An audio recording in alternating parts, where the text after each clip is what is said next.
Hello, Mr. Albert. This is Tim Lawrence once again with you, and again, our lovely audience is anxiously waiting for you to join. So, what we are discussing today, sir? Well, I've got a choice of a couple of things. I can tell you about T-38 training, which is supersonic airplane training. Mm-hmm. I can't tell you a whole bunch about hypersonic airplanes, except we have some that we're playing with, but I'm not sure what good they are because how fast do you need to go?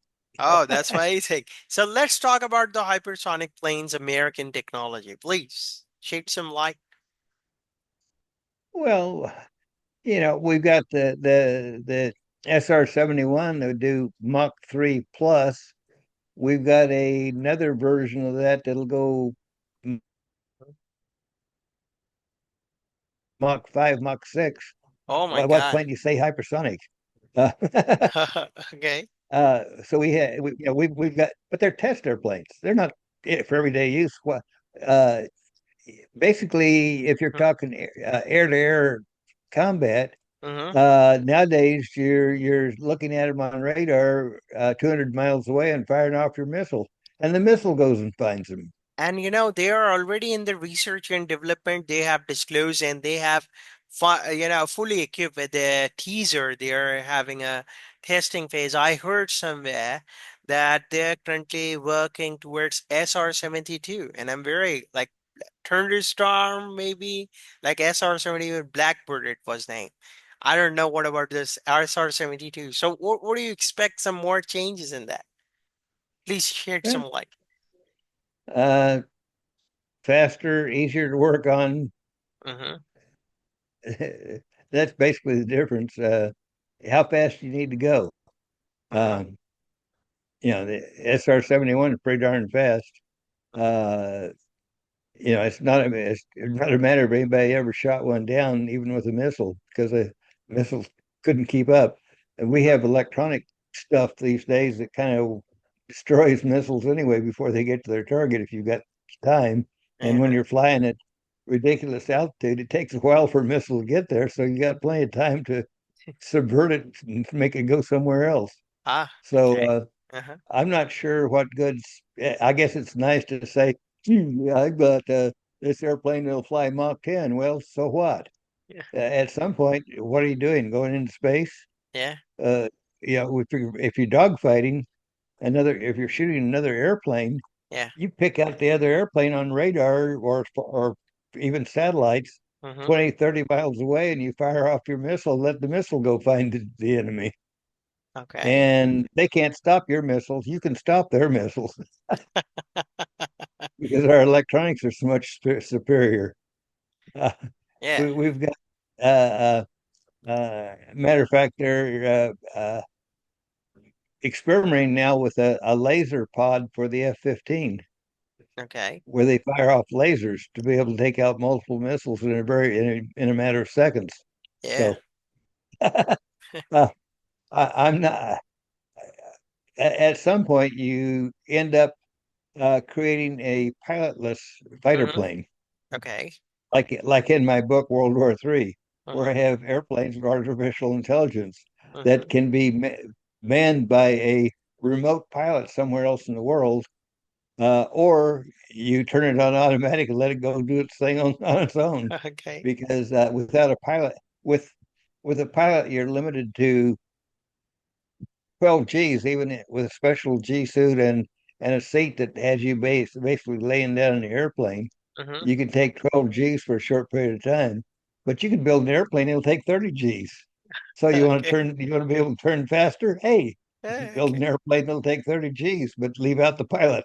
And when you leave out the pilot, you leave Mm-hmm. out the oxygen system, the Mm-hmm. ejection seat, the radios. I mean, you Mm-hmm. got radios, but you don't have to talk on them with voice. Mm-hmm. Uh, you just strictly transmit data Yeah. uh, radio. So it's a whole different kind of radio than something that has to be able to listen to English and transmit clear English.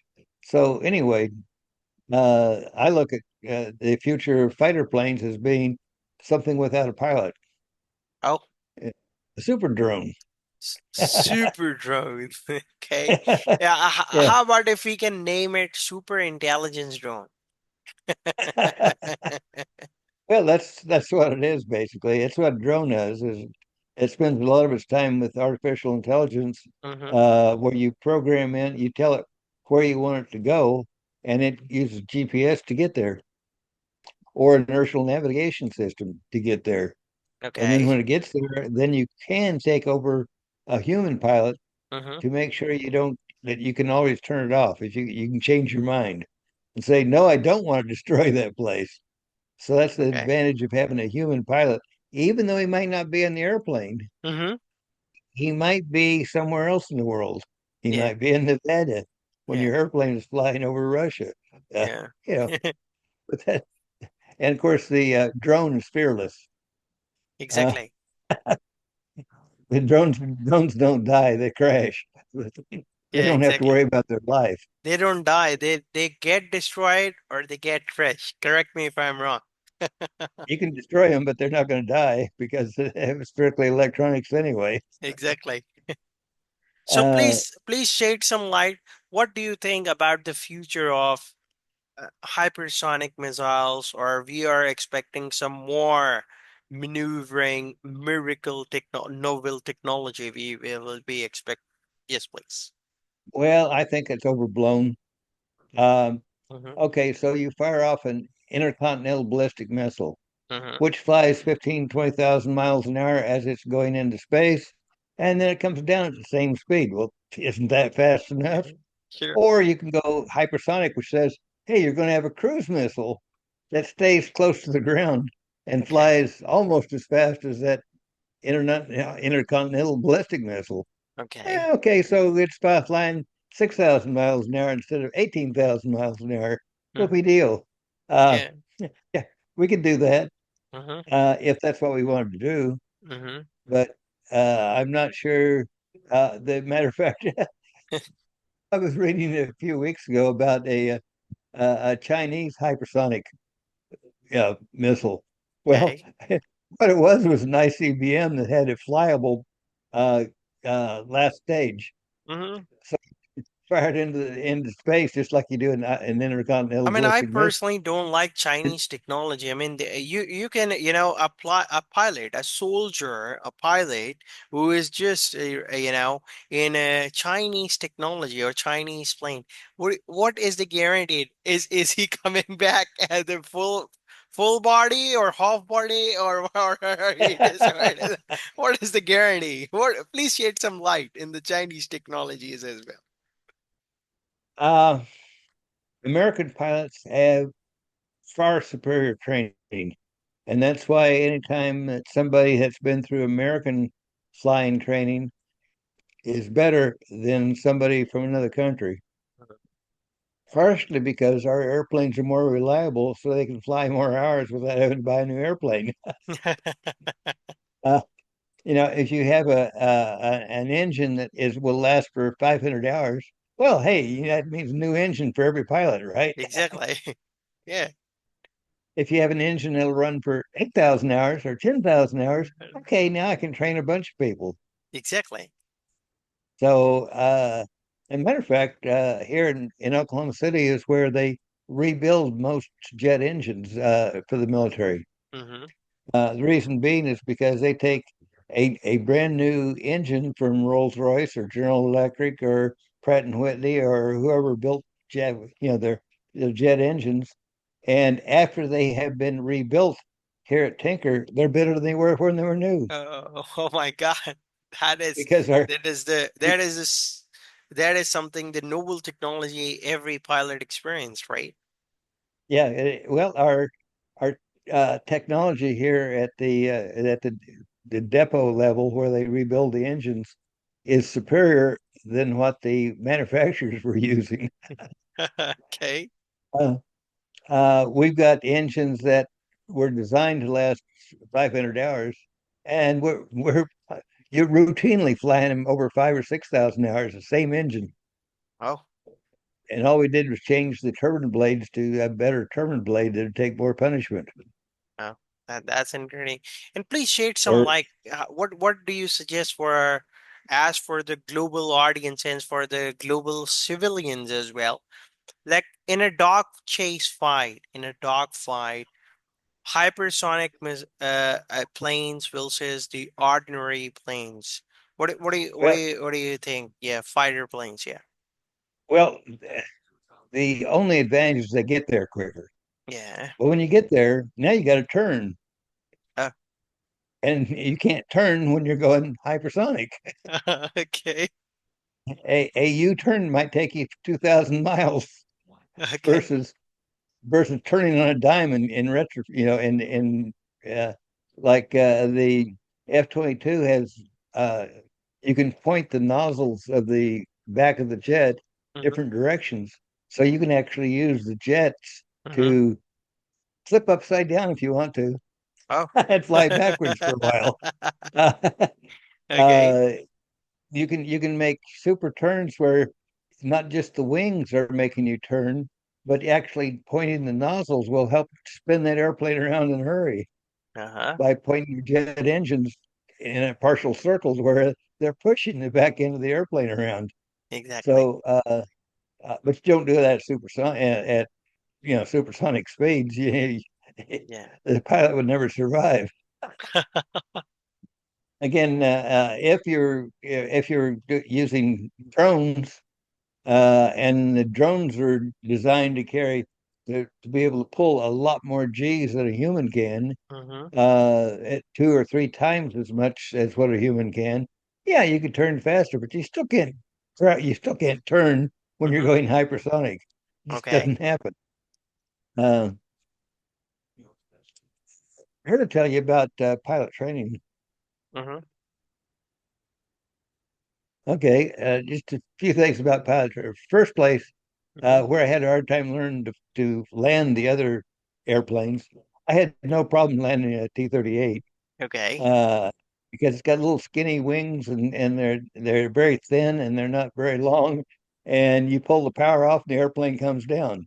Oh, Simple as so you fly over the end of the runway, and you pull the power off, and it goes bang on the ground. okay. Oh my God. 90 degree.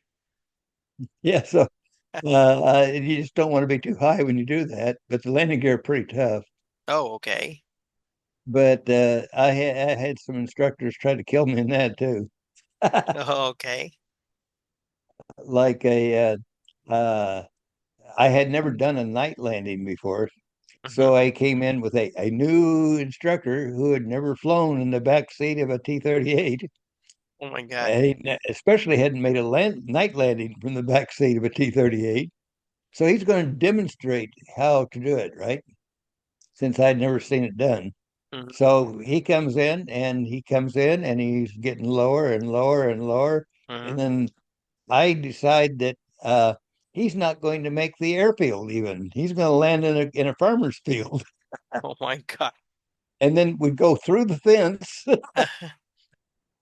and that wouldn't be too swift for the airplane. Mm-hmm. So I kick in full afterburner and I come staggering over the end of the runway, trying to get airspeed to take off again.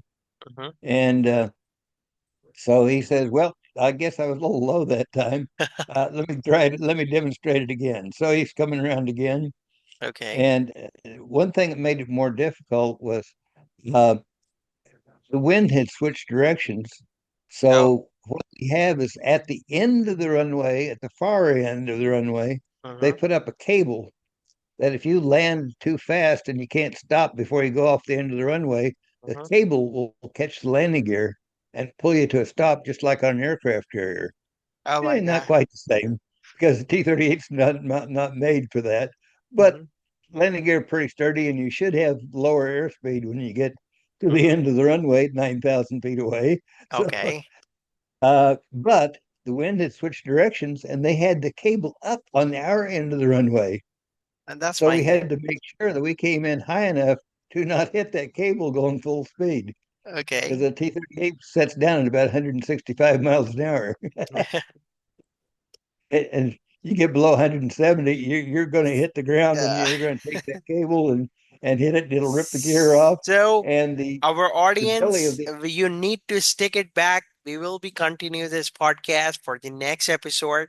and Sir Albert Clark will be joining you guys for the next podcast. And and please support him by purchasing his books. We really appreciate for the overwhelming response to special thanks to Dubai, a special thanks to Saudi Arabian Kingdom, a special thanks to England, and a special thanks to the amazing and the wonderful nature in this whole world, the United States citizens. Thank you for overwhelming response. So please do join us. Any special message before we sign off, sir, to our audience? Well, just as I was going to say, basically the last stage of a Chinese hypersonic airplane Mm-hmm. is the last stage of a missile that's been flying through space, and it comes down, and on the way down, the front section comes loose, and it's now an airplane that's already been boosted to hypersonic speed. It didn't have engines that took it that fast. It's Okay. falling from space. Oh my God. So, Anyways, hey, yeah, it's yeah, going hypersonic all right, but it's not maneuverable. You might be able to shift it a few miles one way or the other, yeah. Thank you but for that's your not time, sir. And our audience will be joining.